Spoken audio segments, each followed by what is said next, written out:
तो हेलो शिव के viewer, CID episode 3 की शुरुआत होती है। एक ट्रेन दिखाई जाती है जहां पर एक लड़की अपने पति आलोक को ढूंढ रही होती है। सभी यात्रियों से पूछती है और पुलिस वालों से पूछती है कि कहीं वो दूसरी बोगी में तो नहीं है। तो सारे पुलिस वाले कहते हैं कि सारी बोगी बंद है, हम रात में बंद कर दिए थे, कोई भी इधर उधर नहीं गया। तभी वहां पर एक आदमी जोर से चिल्लाता है।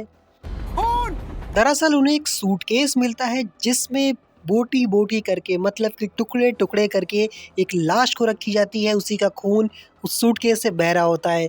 अब सबको लगता है कि अगर इसका पति आलोक गायब था तो शायद ये आलोक की लाश हो सकती है, क्योंकि इसके कपड़े और जो अंगूठी वगैरह थी वो सारी चीज़ें आलोक की थी। वो वहाँ से चिल्लाती है। अगले सीन में दिखता है स्टेशन का, जहाँ पे सीआईडी अपनी पहुँच चुकी है कि भैया पता लगाने की चलती ट्रेन में खून किसने किया, लाश कहाँ से आई, आलोक कहाँ गया, क्या ये आलोक है कि नहीं, आगे हम जानते रहेंगे। तब तक वीडियो को लाइक जरूर कर देना। अभिजीत सर सभी लोगों से पूछताछ करते हैं, उसकी बीवी से पूछते हैं और वहाँ पे जो पुलिस वाला तैनात होता है उससे पूछते हैं कि रात के टाइम में क्या तुम ट्रेन में सो तो नहीं रहे थे। वो कहता है कि हम भी आपकी तरह भले सीआईडी में नहीं है लेकिन एक पुलिस वाले हैं और हमें अपनी जिम्मेदारियां बहुत अच्छे से पता है और हम रात में ट्रेन में बिल्कुल नहीं सोए थे। इन सभी की हिफाजत करना हमारा धर्म होता है। जिसको सुन के अपना अभिजीत बहुत खुश हो जाता है। उधर दूसरी साइड पूर्वी पूछताछ कर ही रही होती है तो पता चलता है, सारे यात्री बताते हैं कि रात में सभी लोग मिलकर के तो गेम खेल रहे थे और उसमें से एक यात्री ने एक वीडियो भी बनाया था जिसमें वो लड़की और उसका पति आलोक दिख रहे थे। और साथ में यह बताते हैं कि रात में सब लोग गेम खेल के अपनी अपनी सीट पर जा करके सो गए थे और उसके बाद में सुबह 6:30 बजे लगभग ये लड़की चिल्लाते हुए आती है, कहती है मेरा आलोक गायब है, मेरा आलोक गायब है। पूछताछ करने पर यह भी पता चलता है कि सारे के सारे यात्री कहीं ना कहीं जो आसपास में सो रहे थे उन्होंने ना किसी के आने जाने को देखा, ना ही किसी की आवाज़ सुनी। अब खुद ही आप सोचिए, अगर किसी आदमी को उस ट्रेन की बोगी में मारा गया होता, उसके टुकड़े किए गए होते, उस सूटकेस में रखा गया होता, तो एटलीस्ट एक ना एक पर्सन तो किसी न किसी की आवाज़ सुनता। बट किसी भी यात्री ने कोई आवाज़ नहीं सुनी। इसका मतलब साफ था, या तो उस लाश को वहाँ पर काटा ही नहीं गया, या तो ये सारे के सारे यात्रियों ने मिलकर ही इस आदमी को मारा है और सभी लोग मिलकर के एक षड्यंत्र रचे हैं। लेकिन चलती ट्रेन में एक लाश कहाँ से आई, आलोक कहाँ गायब हो गया, ये अभी भी सस्पेंस बना हुआ है। आखिरकार पूरी सीआईडी टीम के पसीने छूट रहे थे कि एक चलती ट्रेन में ये सब कैसे हो गया। वो ट्रेन जो शाम को 7 बजे नागपुर से निकली थी, 2:30 बजे पहुंची भुसवल जंक्शन पे और सुबह 6:30 बजे पहुंची मुंबई सीएसटी स्टेशन पे। मतलब कि जो कुछ हुआ है वो रात के 2:30 बजे से लेकर के सुबह 6:30 बजे के बीच में हुआ है। लेकिन एक चलती हुई ट्रेन में कैसे एक आदमी गायब हो सकता है और कैसे एक लाश को लाके रखा जा सकता है, कैसे उसे मारा जा सकता है, कैसे सूटकेस में बंद किया जा सकता है, ये किसी के समझ में नहीं आ रहा था। यहाँ तक कि सीआईडी टीम ने पूरी ट्रेन में खून के जांच भी करी, मतलब कि खून के धब्बे ढूंढ रहे थे कि शायद हो सकता है यहाँ पे मारा गया हो, यहाँ पे खून की छींटे पड़े हों। लेकिन किसी भी जांच में ना तो कोई खून निकला, ना ही कहीं और कोई हथियार मिलता है। यहाँ तक कि सभी के सभी यात्रियों के जो सामान था उसकी भी तलाशी ले ली गई कि हो सकता है इन्हीं में से किसी यात्री ने खून किया हो, तो जो भी काटने का या फिर मारने का हथियार होगा वो इन्हीं सूटकेस में होगा। लेकिन उनमें के पास भी किसी के पास कोई भी हथियार नहीं निकला। एसीपी दया ये भी कहते हैं कि आखिरकार एक खूनी ने ये सब किया, चलो समझ में आता है, उसको मारा, लेकिन उसको ऋचा के सूटकेस में डालने की क्या ज़रूरत थी। मतलब कोई आदमी इतना रिस्क लेकर के किसी को मारता है, उसके बाद में उसी लड़की के सूटकेस में डाल देता है। इसका मतलब साफ था कि कोई आदमी या तो ऋचा को फंसाने की कोशिश कर रहा था, या तो ऋचा खुद इसमें मिली हुई है। उससे पूछताछ करते हैं तो वो रोने लगती है और कहती है मेरे पति गायब है, मेरे पति का शायद खून हो गया है और आप मुझे पे ही शक कर रहे हैं। साथ ही में वो सूटकेस को देख करके कहती है कि ये तो मेरा सूटकेस है ही नहीं है। अभिजीत कहता है ऐसा हो ही नहीं सकता है, तुम्हारा ही सूटकेस है, देखो यहाँ पे। तो वो कहती नहीं, मेरे सूटकेस का तो चेन टूटा हुआ था और ये देखो, ये पकड़ो चाबी, इसमें लगा के देखो, मैंने अपने सूटकेस में ताला लगा रखा था।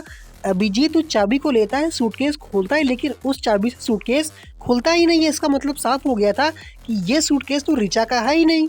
फिर दया उस स्टेशन की सीसीटीवी रिपोर्ट मंगवाता है और उसको चेक करता है, तब उसे देखने को मिलता है कि वहाँ पर एक कुली होता है जो स्टेशन पे चुपचाप से उस सूटकेस को चेंज कर देता है। मतलब कि एक लाल कलर के सूटकेस को दूसरे लाल कलर के सूटकेस से बदल देता है।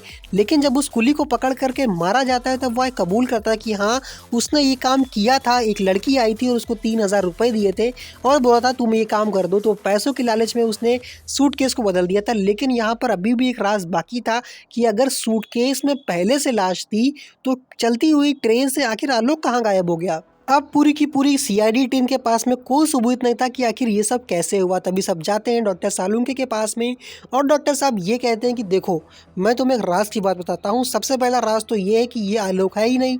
क्यों? क्योंकि इस आदमी की मौत 3 दिन पहले हो चुकी है और हमें यह भी पता चलता है कि इस आदमी को कहीं ऐसी जगह पर रखा गया था जिसके तलवों को चूहे कुतर देते हैं, या हो सकता है ये जो लाश थी एक लावारिस लाश थी, कोई ऋचा को फंसा रहा था और हो सकता है आलोक अभी जिंदा हो। तभी उन्हें यह भी पता चलता है कि उसी बर्थ में एक पास वाली बर्थ पे कोई सो रहा था जो कि रात भर सिर्फ और सिर्फ चद्दर तान के सो रहा था और बहुत ही ज़्यादा खर्राटे ले रहा था। पूरी एसीपी टीम जाती है वहाँ पे पता करने आखिर वो था कौन था। पता चलता है कि उस सीट पर एक लड़की जा रही थी ज्योति नाम की, जिसके घर जाने पे पता चलता है कि एक्चुअली में ज्योति तो ट्रैवल कर ही नहीं रही थी, कोई दूसरा आदमी भेस बदल करके उसकी सीट पे ट्रैवल कर रहा था। और जब उसको एआई से उसकी जांच पड़ताल हुई तो पता चला कि वो कोई औरत नहीं बल्कि एक आदमी था। जब उस लड़की के घर पे जाके पता चलता है तो पता चलता है कि बिट्टू भी उसी दिन से गायब है जिस दिन से उसका बहू और उसका बेटा वहां से गए थे। सभी लोग जाते हैं पता करने के लिए कि आखिर ये सब चल क्या रहा है, आखिर वो अपने भाई को अपना पति बना करके उस ट्रेन में क्यों ले गई थी, आलोक आखिर भेस बदल के उस स्टेशन पे क्या कर रहा था। उसके बाद में सभी लोग जाते हैं, रास्ते में ऑटो वाला मिलता है जो बताता है कि हाँ, मैंने ही इन सभी को स्टेशन पे छोड़ा था। और वह यह भी बताता है कि मुझे कुछ गड़बड़ लग रही थी क्योंकि जब ये यहाँ से मेडिकल स्टोर पे रुके थे तो मेडिकल स्टोर से पे जो आदमी आलोक बन करके कपड़े पहन करके मेडिकल स्टोर के अंदर गया था और जो वहाँ से बाहर आया था वो आदमी बिल्कुल ही अलग थे। तभी सब जाते हैं मेडिकल स्टोर वाले को पकड़ते हैं और उसको मारते हैं। तो वो बताता है कि वो आदमी जो अंदर आया था वो बिट्टू था और हमको ये बताया गया था कि अगर मैं उस आदमी को मार देता हूँ, मतलब कि उस लड़की के पति को मार देता हूँ, मतलब कि आलोक को मार देता हूँ, तो मुझे वो 3 लाख रुपए देगा। लेकिन कहानी वहाँ पर एक नया रूप ले लेती है जब सभी लोग ऋचा के रूम पर पहुँचते हैं, उसका पता लगाते हैं। तब वहाँ पर आलोक और बिट्टू की आपस में लड़ाई चल रही होती है। सभी साथ में हमें यह पता चलता है कि आखिर उस लड़की ने अपने पति को मारने के लिए अपने भाई के साथ में मिल करके एक प्लान बनाया था। वो सिर्फ इसलिए बनाया था क्योंकि उसके भाई ने आलोक से कुछ पैसे लिए थे, लगभग 40 लाख रुपए, जो वो हार गया था और वापस नहीं कर पा रहा था।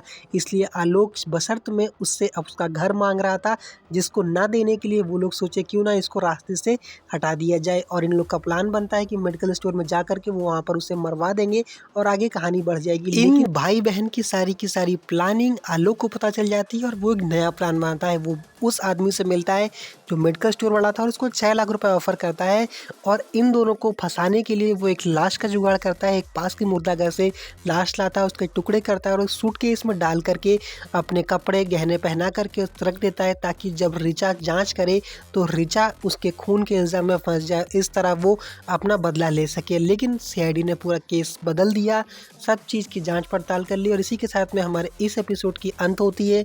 आपको ये कहानी कैसी लगी नीचे कमेंट करके ज़रूर बताना और भाई ऐसी गजब की वीडियो के लिए चैनल को सब्सक्राइब करके रखना ताकि नेक्स्ट वीडियो आपको जल्दी से मिल सके। टिल देन शिव का रिव्यू, बाय बाय।